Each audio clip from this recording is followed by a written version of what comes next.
Hey y'all. Hey y'all. Welcome what's up? to Pitch Please. How are you, Ebony? I'm doing good. We're doing a life check.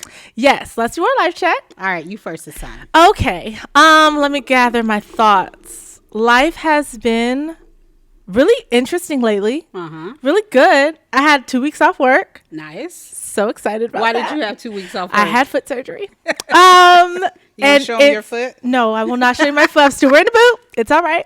And we had Thanksgiving break. So thankfully, I'm thankful for that. I'm thankful for the rest. So scale 1 to 10, I'm feeling, I would say, honestly, I want to say a 10 this week. I feel like, a 10 all around. Like everything's been pretty good.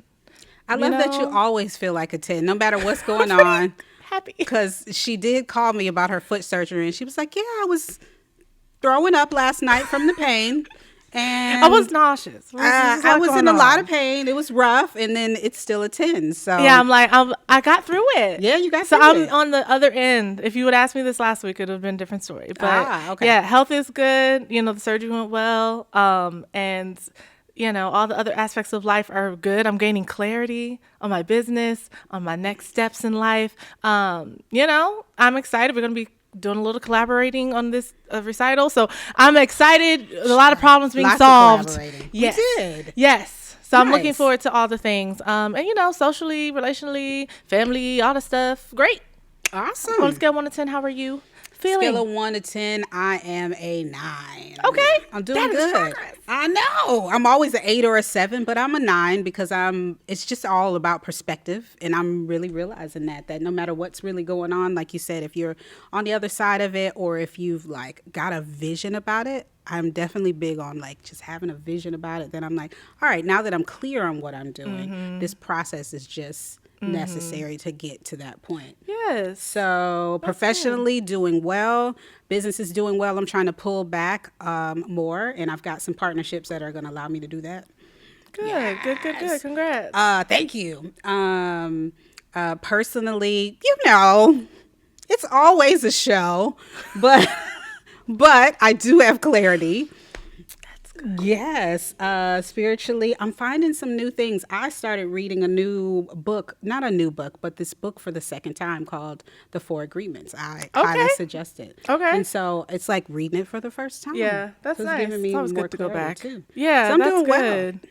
I need to get back on my spirituality. It's weird how I had all this time for 2 weeks, but I was working on it. Was resting. It was Christmas movies. It was also a lot of research and other things. But that's awesome that you're reading, and that is. We really got good. to spend some time together. We've been doing more Thanksgiving. Yeah, she came over it was and I great, fed her. and she cooked very well. I enjoyed it. Thank you. Yeah, so it's been good. And y'all tell us what you think too. We'd love to hear it. Let's know in the comments what y'all think of the album. What's your favorite song? Okay, you said what? She was seen with him. Okay, let's get to music to our ears. What have you been listening to these days, Ebony? I've been listening to this very, very long playlist of a 4-hour show that I have to get prepared for a New Year's Eve show. Yeah. It feels like hundreds of songs. Really? It probably is. got hired for this New Year's Eve show, and all I can do is listen to That's all she can do. The songs for the New Year's Eve show. For all her free time. Hundreds of songs. Yes. She's on the clock. That's right. At all times. Whose show is it, Skylar? It's mine. Yeah. Yeah. So that's what I've been listening to. I've been listening to Justin Timberlake. I've been listening to Luther Vandross, Shaka Khan. Who else? Ed Sheeran. Dua Lipa, Mariah Carey, Whitney Houston. It's a DJ set. I now know how to sing backgrounds for about 50 songs. We had like a 4-hour rehearsal last week. It was great. That's what I'm listening to. I was exhausted. So if anything else is going on in the world, I'm not sure. Because as a musician, this is what I'm doing. She's doing her job. So that's why I hired you. What are you listening to? The same. The same thing. The past 2 weeks while I've been resting, I have been having 3-hour rehearsals every day, going through my songs, making sure I memorize them, making sure I go over what your parts. I was very prepared, trying to be very prepared for that rehearsal we had. So I was like highlighting all the parts and making sure everyone was on one accord. So we got through it. Yeah, I've been enjoying the playlist though. I think it's great. It is a good playlist. Yeah. It's gonna be a great show. I will tell you what I did learn, which I knew, but it reaffirmed it. Was last night I was struggling with the second verse of one of the songs that I'm singing. Ain't Nobody by Shaka Khan. And I was like, man, I'm really messing up these words. And I went back to writing it and I wrote them. That's good. And then I got the words, and then you read the words that you wrote, and something in your brain connects with the fact that you wrote it and now you're singing it. And then because I'm a believer that you can kind of learn the words to a song in a day or two. Absolutely. Yeah. But you have to have a formula to do that. You can't just listen aimlessly. You have to actively listen and actively work on it. Yes. And I think a lot of times with the people I work with, the clients, they're like, I knew it at home. No, you didn't. Yeah. You weren't actively listening. Yeah. You can't just listen and phases cook. To learning. Yes, for sure. I love that you're doing that. Yes, very good. Very good. Awesome. Your voice isn't just technique. It's belief. And most singers aren't struggling just with their sound, but they're struggling with the story behind their sound. At My Best Voice, we help you unlearn beliefs that make you crack, shrink, and second guess your voice. Your voice can grow the moment you believe it can. If you want more information, we'd love to see you. You can visit us at www.mybestvoice.co or find us on social media at My Best Voice on Instagram or TikTok. I can't wait to meet you. Remember, the power is in your voice. All right, let's get into some tea, the tea room today. Let's talk a little bit about Summer Walker's new album. Okay. So she released the album. What is it? Finally Over It. Now, I have listened to Summer Walker's previous albums. I am a big fan of Summer Walker. I think she's great. Her music is great. Okay. This album, I listened, honestly, I haven't gotten all the way through. It's a lot of music. It's too much music. They need to stop putting all this music out at one time. It's too much to digest. So anyway, I listened to maybe like half of the first one because I feel like it was a deluxe and there was like another version or double-sided or something like that, B-side. So I listened to half of the first part and she had a lot of features. It was giving different from what I have seen from her in the past. It wasn't bad. I like her music. It was just, I was wanting more of her authentic, natural, like she's just vibing with a guitar type. I don't know. And then see more R&B, more on the R&B side than, I mean, she was R&B before, but it was just a different vibe. I don't know. What do you think? What did you think about her album? I have not been able to get through all of it either, but I will say the initial we were listening to it while we were getting prepared for this, and I was like, it's giving me a little scissor. But I mean, evolution is part of the process. So I want to take a deeper dive, if I'm honest. And it's interesting that we feel like, that it's too much music when albums used to be that long. Not in my day. Songs used to be, not in your day. Sorry, boo. Well, anyway, songs used to be 6-7 minutes long. Like, you go back and listen to Stevie Wonder and Luther Vandross, and they were long songs. And before that, Temptations, these were long but they were songs. Musically more intricate. Correct. Than what, like, this is just a beat. Like, we're like it. No offense, because I like the beats. I'm into you, Summer Walker. I love you. You know when she says no offense, she means don't get me in trouble. Okay, we've had our share of trouble. It's cool. Let's do it. Anyway, well, it's a #1 on the top R&B hip hop albums chart.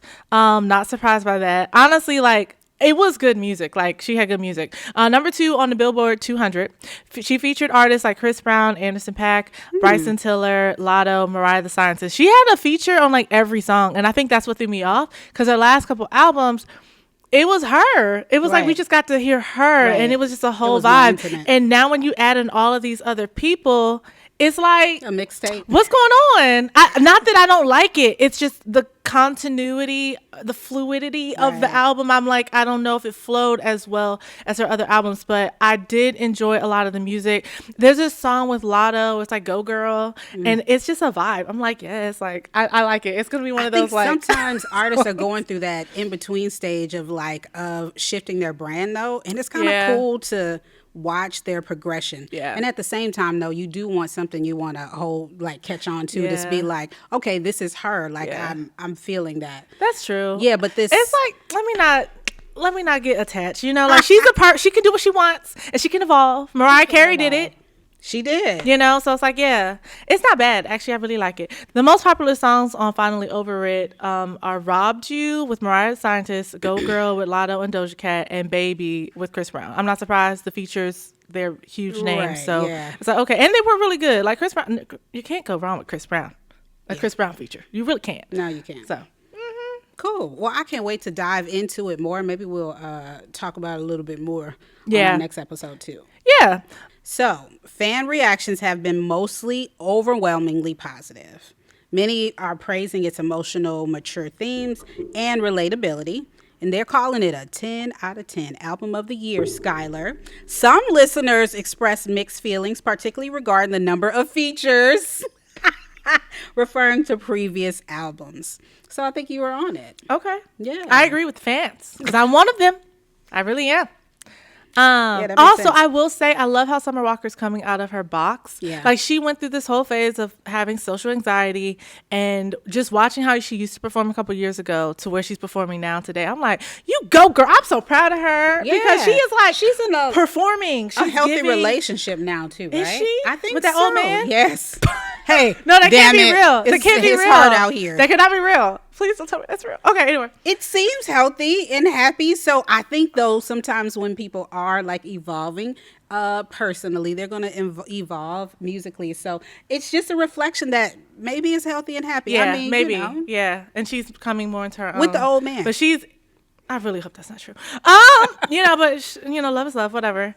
What's up, y'all? I'm Skylar Reed, and my music is all about becoming. Every song I write is literally a reflection of what I'm going through right in that moment, and also a manifestation of what I want to happen in the future. I'm all about dreaming big and creating the world that I want to live in and the world that I love and doing what I love. So with that, I want you guys to stream my latest album, Boomerang. It's available on all streaming platforms. Just search Skylar Reed. That's Skylar with an E. Reed, R-E-E-D. And you will find Boomerang. That is probably my favorite body of work so far. It's my 6th studio album. And it's just been a journey. Every album I create is a new chapter for me, a new chapter in my life, a new phase. I'm feeling different things, going through different things, and I write about everything that's true to me. And Boomerang is probably the most vulnerable album I've ever created, the most vulnerable body of work I've ever created. So make sure you guys go check it out, and let's get back to the episode. Let's get into this interview. Joining us today is Madiac, or Maxwell, or Max, a classically trained jazz pianist, rapper, producer, and composer based here in Atlanta. From studying classical piano as a child to leading jazz combos, scoring for ensembles, producing original music, and teaching, Madiac blends deep musical training with streetwise artistry to push the boundaries of his sound. Whether he's at the piano, behind the boards, or crafting masterpieces, Madiac brings a unique fusion of jazz, hip-hop, and global influences to everything he touches. We're honored to have his creative voice and vision on board today. Welcome. Thank you very much. Hey. Pitch, how you feeling? I'm great. How are you? I'm doing well. Yes, how you I feel doing? Good. So, guess what? You are the first male on our show. Hey, do I get a trophy or a star? Yes, actually, you are going to get something. So Oh, word. we can't Awesome. forget Eventually. about that. Yeah. Okay. We did. Yeah. We got Is you it the something. piano over there? It is not. Okay, It's that's that okay. piano. I'm so sorry. They promised me a It's not in piano. the budget yet. Yeah, man. But I thought about you because we have such an extensive story, and we like our business lives have twined in such a way. I was like, love to have you on the story. So we were just talking about, I don't know how far we go back, 5, 6, 7 years. It's something like that. Did I build the dojo at that time? Like You were building the dojo. I was building it. Okay, so probably 5 years. Okay, the dojo is his recording studio landmark here in Atlanta, in case you want to check him out. Definitely. He's going to give you all that information later, though. Yeah, but we met, I don't know how we met. We met because a friend of yours' daughter got in contact with me. Well, her daughter didn't get in contact. A friend of yours got in contact with me and wanted me to supervise her daughter learning a classical piece that she was working on. That daughter actually goes to Spelman now. Oh, word. Yeah, she's doing great. Is she doing piano there? She is doing piano. Awesome. Yeah, that's down the street from my place. That's crazy. Street. Me too. Yeah, she wanted to learn Malagueña. And that's a difficult Spanish piece. And I had actually played a little bit of it. It's a really beautiful piece. And it's played by piano and cello sometimes, like as a duet. Yeah. Very beautiful. Yeah. Worth checking out. So that's how we met. And then we did a show together. And I was like, hey, I need a piano teacher. And he was like, no. And I was like, yeah, you're going to do it. And he was like, nah, I'm not. I don't want to teach children. I was like, but you'd be great. You remember that? Wait a second. Yeah. The reason why we actually met first off was because I filled in for the kid who couldn't do the showcase or something. Or the recital. He couldn't play during the recital. And I don't know how he got my number. He got it through somebody in my network. And he was like, so it started as a sub gig. Which is funny because that is something that happens to me a lot. Like a lot of substitute gigs. So I talked him into doing it. It took me like a year or two because I was just starting the business and I was like, you'll be great at this. And he was like, no. Really, as you can see, he was, no, I'm not going to do that. And I was like, yeah, you're going to do it. We're going to do it. And so it has grown to, him working with some of the clients that come through my Best Music Academy. And then we work together on some projects. And then he music directs our shows. And we do a lot. Taught us some schools here and there. Yes, taught us some schools, like giving back to the community. For real. I'm so glad I talked you into that. When did you begin your journey as a musician? Because you are an amazing pianist. You came in here and you were just jamming. I was like, I love that song. I wish I could do what you do on the piano. It's cool. Anyway. And I'm not too far away from it. But it definitely starts from me at probably age 3. Beautiful. What do you think separates a good producer from a great one, especially when working with singers and vocalists? It'd be like a spiritual. I would probably just tell them to keep going. Ebony, we have to tell them the good news. We do. It is exciting. It is. And spicy. It's spicy. Yeah. Listen, y'all, we have a Patreon account. And Skylar, what does it have on it? It has Pitch Please content from our Pitch Please podcast. Man, that's a tongue twister. Listen, if you want more of the vocal vault, or if you really want to get deep into what we talk about, so you're not just like, what was that about? It's got the juicy stuff. Also, exclusive extended versions of our interviews with our guests who are qualified music professionals. Yes, absolutely. You're going to learn a lot. It's totally worth it. And I mean, it's as much as a burger. Right? It's not really cheaper than Chick-fil-A. And we're always going to have some specials and throw some goodies in there for y'all. So can't wait to see you there. Don't forget to tell them we're going live. We are going live. Yes! Oh, yes. We'll be able to see y'all and you'll be able to see us. We're going to go live and do some live techniques and some live vocal coaching. That's what we do. So we want to help you out. Absolutely. Join the community at patreon.com/pitchpleasepodcast. We'll see you there. Peace. Let's get into our game. We're going to play Tech It or Check It. So this is all about vocal technique and tone. Now that we know you're a singer. Now you're a singer. This is a game that I wanted to kind of do a spin on the humming game we've been doing these past couple weeks. So I came up with a new game. Should have done my research. So we won't be able to research this one. It's all right. So how it goes, I say you can do the honors. You can go first. Okay. You're going to choose a card. It's either a technique or anything vocal coaching. Like, you probably would know what it is. If you don't happen to know what it is, if you don't recognize the term, just ask Ebony and I, and we will tell you. Okay. You can say sing the song, whatever song you want to do, with that tone or technique. So you have to do it on do. So we have to guess what you're doing. But you have to do it with the right tone and technique. With the song that so we're gonna check. We're gonna check it or check it. Like if you're not doing it right, we're gonna have to explain. But also we have to guess what it is, what you actually are humming, and that's how we get our points. Oh. Okay. So you can go first since you're the guest, and then I or Ebony can go next, and so forth. Maybe we could do a couple rounds, and then see who has the most points. Does it need to be my favorite things? No, you no, said it does not need sing to a be. song. It can be whatever song you want. Okay, yeah. Whatever song, figure out sing it one on that do. I know the name. And yes, do you need an example? Because was that clear? Yeah, I can sing it on do, and I have to express a vocal technique that's written on there. Okay. That's cool. Go ahead. Cool. Don't show us the technique. Get that one out the way. For bonus points, you might be able to. We're supposed to catch it. We're supposed to guess the song, and we can guess the technique. Yeah. Yeah. Do I put it back? No, put it right. No. Yeah, just hold it. Y'all can't be trusted. Hold it. Yeah, just hold it. I go for it. Oh wait, no words. Oh, do. Wow. Do. Oh, you're doing runs. Runs. Yes. There's run. So I have to put that. Where's the melody? Right? Like where's the melody? Oh. Do. Oh, summertime. Yeah. Oh yeah. I was like, it's jazz. But you got the okay. technique. It was specifically over the top runs, so I had to do a lot. That is hilarious. Okay.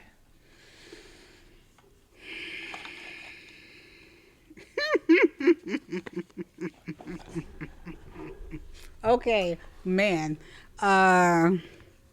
First one here. Huh? What? Do do do do do do do do die. Blue skies. Really? Scatting. Yes. You know we love jazz. Hey. And that was the song you were telling me about last night. Oh God. Okay. I will choose. We kind of cheated. We sang that before. Okay. I don't know.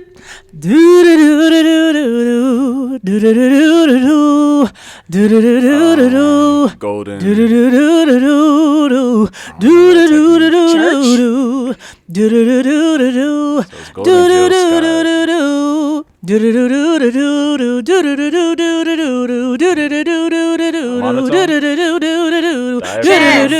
Chest voice. Yeah. Chest voice. It's hard with golden. It is all chest. It is. I didn't think very. I was just like, sorry. I could have went a little harder with that. Okay, we kind of cheated on that one. She gave it away. Okay. So you got one for you got the golden. So you got a point. Okay. Anyone keep it score? Is anyone keeping score? Right. Is anyone out there keeping score? I want my prize. Falsetto or head voice. Oh, September. There you go. Dang. That was good. Yo. Okay. Came up with a pretty nice game. That's me. Let's see. I've played some vocal games in the past, like at some gatherings with majority singers, and it's gone in different ways. Like sometimes it goes well, and then some other times, like the game just isn't crafted very well. This was tested. This is very good. We tested it. I think it's tough. Teamsgiving test. Teamsgiving test. Do do do do do. Do do do do do do. Mixed voice. Yeah. Y'all gonna get these. No one. More Alicia Keys. I got it right. Yeah. Oh, hey. Yeah. I got both of them right. Yes. Oh wow. Mm-hmm. Look at me knowing my ears today. I'm doing better than usual. Hey. Do.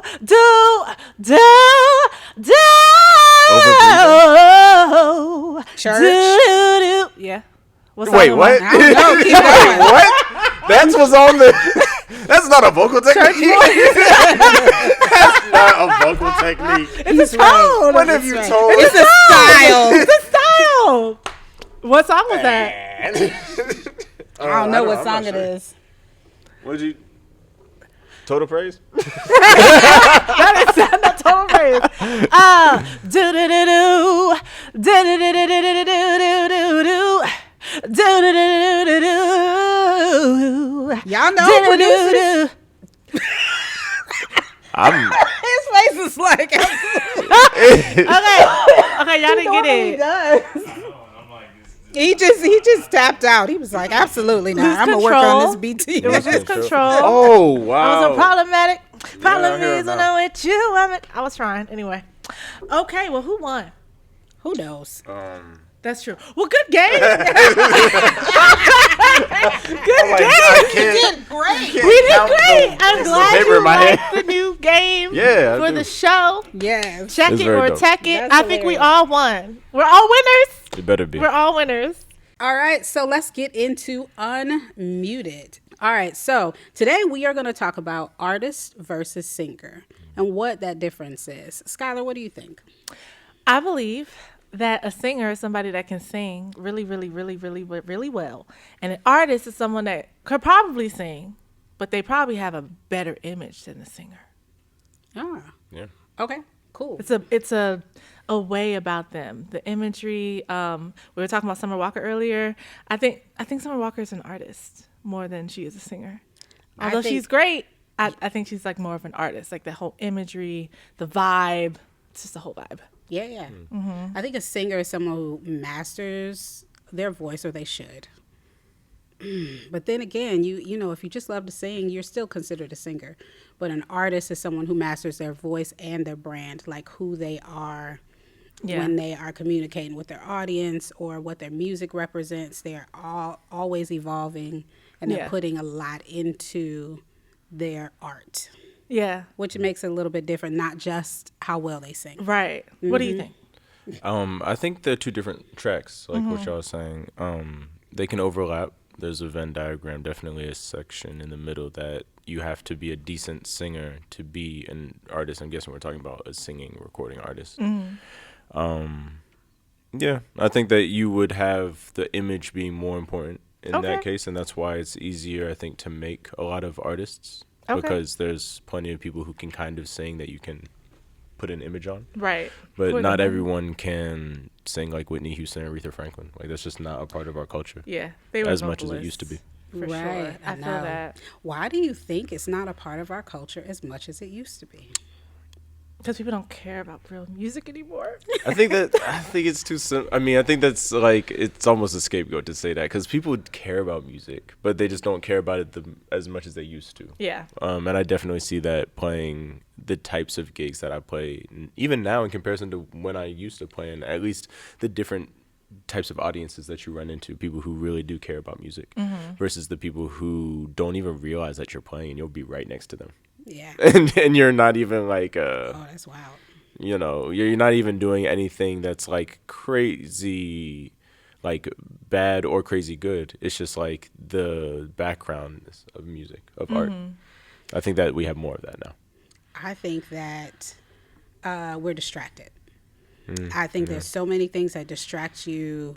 I can imagine growing up, just say like Nina Simone or Aretha Franklin. You know, there's no internet, there's no computers, there's no all these distractions. You're gonna sit at the piano and figure some stuff out. In addition to like this expectations of your family or your elders are like, you know, if this is something you can do or you're good at doing or something I want you to do, you're gonna do it. And there's no all this negotiation that happens. Like as an instructor, there's so much negotiation with kids. You want to try? You don't? Okay, we'll see. I don't know. Maybe. And so then there's no mastery. Because we're not pushing past like this, I want to quit. We're not pushing past that. There's no rock and a hard place. It's just you being the hard place. And then when they go back home, it's just very soft and just like, well, I mean, I sent them to piano lessons or I sent them to vocal lessons or whatever. And I did my job. Yeah, no, but I think we're getting back to the core of it. It's really at home. Like it starts with us, or with me wanting to be with other parts of society. And so it's us. And then we actually care about everybody collectively moving up. Right. And that just affects every area. It affects having unions, and it affects having, and that includes like musicians unions, as well as like electricians union. And those things being strong. So it's like, it's so interconnected. It is interconnected. Yeah. So what are the similarities and differences when it comes to artistry, vocalist, like what do you guys think the defining difference is? Or a comparison? I think you really nailed it with image. I mean, someone who's trying to be an artist versus someone who's actively being an artist, like, and who has all of the things that makes that person like Yeah. an artist. Like they have their face on a fair amount of posters somewhere. Maybe it's digital or whatever. Endorsements. Yeah. Things that are the trappings of an artist. Yeah. That make you feel like, okay, yeah, this person is serious about it. Like they're making Right. somewhat of a living, or if not part of their living, off of being an artist. Yeah. It's like I can say that you're an artist, but a person who sings and says, I want to make music. It's like, well, okay, where's the music? Yeah. We have to. They live a different lifestyle. They They have might a be on product. stages performing and not necessarily putting themselves out like brand wise. When I teach my singers, like the difference, it's like if you do an EPK or, you know, you have an image, when I see you, I should be able to see you, listen to your music and be like, oh, she It looks makes how sense. she sounds. Yeah. Like it should all align. Yeah. The singers, not necessarily. Like if you might wear all these different hats, but artists, it's like Yeah. it meshes together. If I Yeah. look at you, I'm like, yeah, that makes sense what her music says or Yeah. what his music says. I will say I definitely identify as an artist, I feel. But there was a time I was more of a singer. And I think there is a distinction between like the way a singer sings versus an artist. Like with an artist, they have a specific sound. So like if you listen to Jasmine Sullivan, you know it's Jasmine Sullivan. You know it's her tone. You listen to Sade, you can just like you just know like, okay, that is only what they can do, and their look and their a lot of artists, they only have that look. Like Ari Lennox, she has her own thing going on. Like that's like her vibe, and other artists can't really try to do that because it's like it's not going to be authentic to them possibly. But as a singer, it's like you're kind of mimicking. You're doing covers. You're doing exactly how the singer has done it. So you're not really playing around and diving deeper into like what you naturally sound good at. You're just like trying to match. Yeah. I think that public image thing is a really big part of it. The imitation part, I feel like, is kind of like ubiquitous. I think it's across all of the areas because I think as a singer you have to imitate, but as a person who wants to go towards fame, I mean, usually they find people that they're going to imitate. That's true. I found that is true. You have someone like, oh, I want to be like them someday. Yeah, that is very true. Whitney Houston wanted to be a diva like Diana Ross. Yeah. That is good. Yeah, that is having good. someone to look up to. They look, you know, every area has its idols for their different reasons. I think fame has their idols. Yeah. Like as you start to become famous, you're like, oh, what did this Yeah, guy do that when is he true. started to become famous? And you try to ride that same pathway. I think Yeah. that's the first part of like learning your artistry. Yeah. Yeah. Let's bust the myth. Ebony, what's her song? You got it all. You want it with You got it. all. Hey. Bust a myth. All right. Welcome. Okay.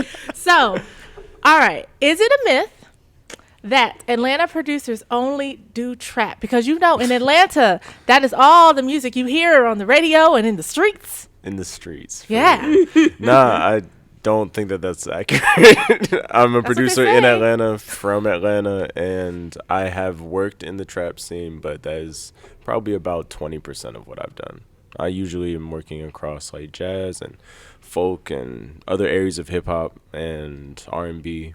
It goes pretty wide, Afrobeat. Okay. Do you What's feel up? like you're doing that just because you're capable, or do you think that's just a myth? Do I think that it's like I'm unique and there's mostly other people doing that? That's a good point. There's a lot of different shades of everything in Atlanta, and so I think it would be a little short-sighted to be like, well, yeah, it's all of them except me, and then maybe a few other people, because I do hear people trying to push the envelope and do a lot of alternative stuff I don't have a name for, and that's really awesome to see, and I see it in a lot of younger producers that are like people that I mentor.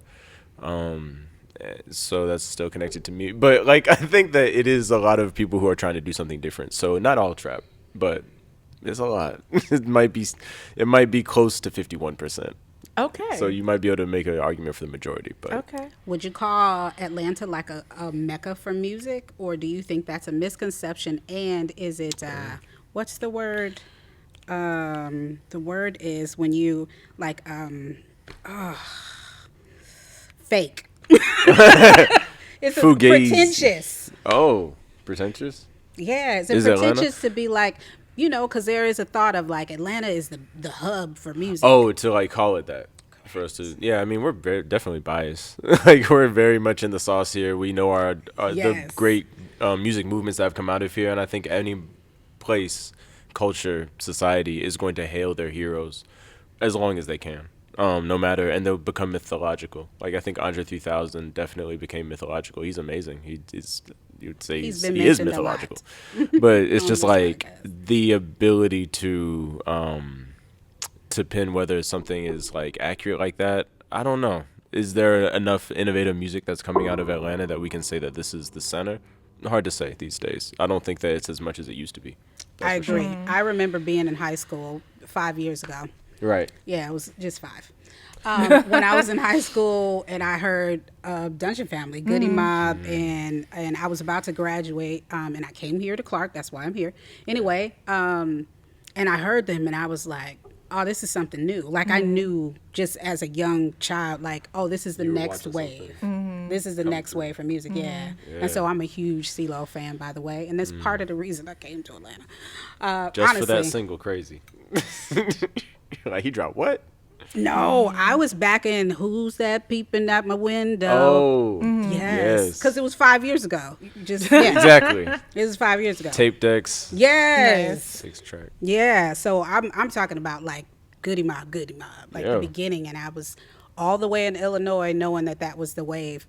I don't feel that vibe now, but I'm in a different part of my life, so y'all let us know what you think in the comments. But right now, it was just like... Yeah, I think the darker side of hip hop has just had such a brighter light shown on it recently. So it's very hard to appreciate the plethora of other alternative hip hop and conscious hip hop and all these different subgenres that got created on our way here. But as soon as it became around like the 2010s and it was like, oh, we're going to make hip hop the popular music, like hip hop became pop music at that point. And the things that were on the charts were like Trap Queen. Yeah. To really enumerate the point about us talking about like trap producers and stuff. It's just like, yeah, I mean, that was at the top. So great time. I'm looking forward to what it evolves in. You know, there's other stuff. Yeah, I feel it. Yeah. Nice. Thank you for coming by and chatting with us. Hopefully our viewers gained some really great gems from what you shared. So, yeah. I appreciate it. Thank you for having a podcast that's trying to share this type of knowledge with people. Absolutely. That's the point. It's necessary. That is the point. Because brings it's a more labor community. of love. Yes, it is. Yes. All right, let's get into Pitch Perfect or Nah. We talked a little bit about Kalani last week, and she's still chatting it up about this AI stuff. So let's talk about this after we watch her little snippet. Yeah, I think this is going to be a continuous conversation. This is so big. Yeah. So I think that they're saying, and I'm going to use the girl for an example. They're arguing with us, saying, no, she's writing these songs, and then just this thing is creating the image and the voice. No. All you have to do is prompt the AI. As in, I can go in right now and say, I want a mid-tempo ballad that relates to this certain demographic of people, that talks about this kind of struggle, that has brandy ad-libs, brandy vocals, a third verse, a key change, a modulation, and then see what it gives me back. And then go, maybe I don't really like that. How about a second verse that has something to do with joy and then losing your joy? That's not writing a song.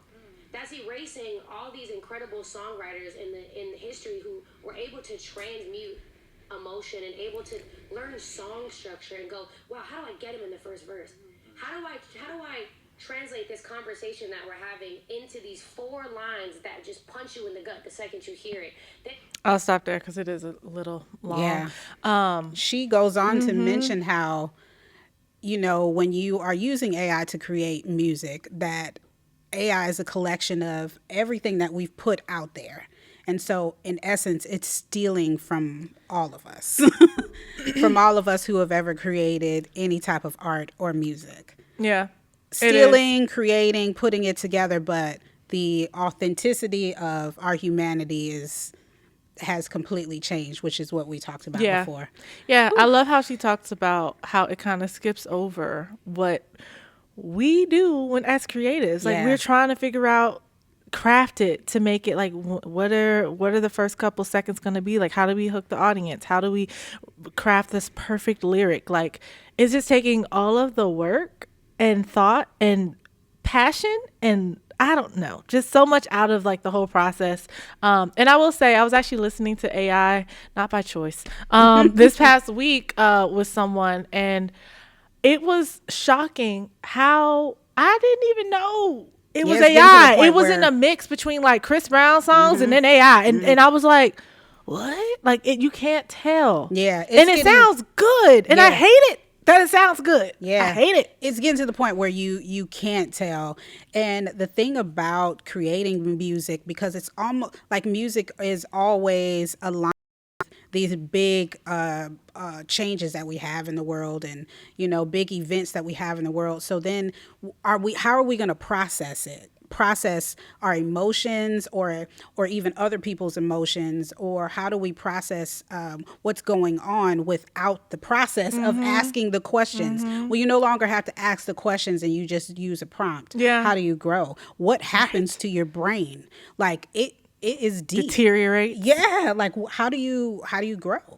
How will you grow as a human? How will you get past the emotional blocks? How will you heal from the trauma in some instances when a lot of music we use it to heal and heal others? What do you do now? What if this is the next wave of music? Or next genre? Right. So or then next, what? like, of artists? Like, still where does that leave us? And then what? Yeah. What do you do? Because it's like, I don't care what nobody say, like, there's nothing like a human singing a song. Like, I don't know. I just hate it. Child, listen. And it's weird. Like, I listened to a few things and it was like they took, like, for example, Mariah Carey's song "We Belong Together," but they made it sound like it was like in the 80s or something. So they can mix it and change it. Or the thong song. Yes, I heard that one too. I was like, what? As like this bluesy, soulful, and it's good. Interesting. Like, it is interesting, and it's like, okay, maybe I could like use this to maybe get inspired or play around with different melodies or something like that. But for people to take this tool and to use it for everything, I just think is crazy. And I feel her. Like, it just takes away the whole process and the whole meaning behind like the creation of music. We won't know the effects until later. Right. And it's similar to what we experience with, you know, children that are now, you know, cursive writing and playing outside, and they have all these deficits. We are on the precipice of that. And I hope. That's all I got. Yeah. Hopefulness, because what? So, yeah. Yes. I feel like it could be used as a tool. People use it, they might go too far. If it were me, I'd probably just use it as like, hey, I have like, give me some writing prompts, ideas or something. Like I personally want to do the work. So but I imagine people could do that and would do that. And it can definitely be a tool for songwriting. I just also feel like, where does that lead with copyright and stuff? Like, I don't know. I guess it's just like going on dictionary or what's that? Grammarly and stuff, and like getting AI. I remember when certain things you couldn't, punch in, like in the Ray Charles day, where he's the one that started with, and I'm sure musicians were like, this is going to take the hard work out, because they would just have to record in one take, which is crazy how accurate they were, right? So that changed how recording was. So I know that some people are looking at it in that sense, but that was a tool where AI is now replacing the creative artist. So I think that's the difference. Yeah. Because it's no longer a tool. It's not making it so easier. I would for agree the with artist. using it as correct. Yeah. I would agree with using it as a tool. I do not agree with it now replacing all creativity. Yeah. Yeah. Because what songwriting is, that's where the money's at. Like, what? I'm just bothered. Okay, so there's another video. Celebrities speak out after AI artists sign multi-million-dollar record deal. So I don't know what this is. It's looks like that. It's the same Zendaya girl, which it was a little misleading. Like Kalani was saying, like people are like, well, she's writing the songs, and from what I understand, that is not true. No. The lady, the Tanisha girl. Yes. That's what she said. She said she wrote it. That's what she said. She said she also owns it, which I don't really think. Anyway, I'm not gonna get into all that. But it's just like you technically, from what I've researched, a copyright is for humans, not Right. So it's just like I don't know. I don't think we can keep up. Yeah, it's like with how the do you changes. how do Like, we even like believe that you wrote? Like how do we? I don't know. I don't we need understand a pause button right Yeah. now. They need to figure out some laws and stuff. So What did you think of that? Did you like the singing? Well, what if I told you that was an entirely AI generated voice and that artist on the screen just signed a multi-million-dollar record deal that real artists aren't too happy about? Grammy-nominated singer Kehlani is making her feelings clear about it. Nothing. I'm gonna skip. Yeah, we watched that. Other AI artists we've reported on, there's always someone behind the scenes. For Zania Monet, that someone is Mississippi poet Talisha Jones, who writes the lyrics. Her voice is built using Suno, the same AI music platform backed by Timbaland, who posted that Zania's, quote, killing it. Billboard reports the bidding war ended in I think it's interesting too that Timberland is like kind of. But he did say this. It was less than 6 months ago. It was never a secret. He's like, I'm doing this, and it was a bit of a battle online. Yeah. I mean, I feel like he's always probably forward thinking and. Yeah. You know, I think it's interesting. It's just a fine line between forward thinking and progression, and this is regression. Yeah. When it comes to, there's so much healing that we have to do. So now we're taking out that tool. Yeah. That like what? And I just think about the money, like as a business, Right. like where does that? Because we had a problem with Spotify, and now we're having AI. So it's like, how are artists going to get paid? Independent artists weren't getting paid what they were worth anyway. So now what? So what? I just don't understand. So many questions. Yeah, y'all. it's a lot of questions. We'll be Don't talking like about it. this some more, I'm sure. Don't like it at all. All right, so let's just talk about where we are with spirituality, and I think it can tie directly into this AI stuff. How do we continue to keep the integrity with creating music and using it as a way to heal when there are so many things that are coming up that can hinder that, like I said, that are part of regression? What are you going to do with the way things are changing? I'll ask you as an artist, Skylar. It's weird. I feel helpless. Yeah. I'm just like, I don't know what to do. I know I'm not going to feed into it. I know I'm not going to just be running the numbers up for their streams. I'm not trying to do that. I think I just won't feed into it. I won't buy into it. I will probably start creating more and maybe go on a boycott strike or something. I don't know. I think we could really band together as artists. That's part of what this podcast is about. And really just creating these networks so we can continue to uplift each other and support this work, because it's so much bigger than just, I want to sing and I want to create. Like, when you're truly an artist, you are really thinking about what am I giving out to the world that's going to be lasting, and how am I going to leave this world a better place? Most of us think that. Yeah. So it's just food for thought to be thinking about that when you are consuming some things that might not lead to progression of what we're doing. That's true. Yeah. And, That's true. go to your spot, talk to God, ask, pray. Yeah. Because Something to pray about for sure. we need it. Yeah. So let's get into the final note. Okay. What is your takeaway from today's amazing episode? What do you think about our amazing conversation with Madiac and our conversation about AI and all the things? We talked about a lot today. So I think today was great. I think every time we talk to someone, it's like another collaboration and a great way to have these hard conversations. Mm-hmm. And I'm just, loving what this is evolving into. Mm-hmm. So I'm really excited because I feel like we are more part of the solution than the problem. I feel that. I love that. Yes, being a solution. We talked about the artist and the singer. I thought that was just an interesting conversation. Just breaking that down and understanding, like, I guess the different lanes, and maybe that could help people figure out what lane they want to be in. Maybe they want to be an artist, or maybe they want to be a singer, or maybe they want to be both. But just understanding that, I think is helpful. So hopefully, we gave some good insight. And yeah, I feel like I have more clarity of myself, because I'm like, I feel like I was a singer turned artist. Like it was a progression, but I understand like the steps, like we talked about, to transition into that. So yeah. Cool. Yeah. Well, you guys can follow us on all social media, TikTok and Instagram, at the Pitch Please Podcast, and check out our website. And don't forget Patreon. Yes.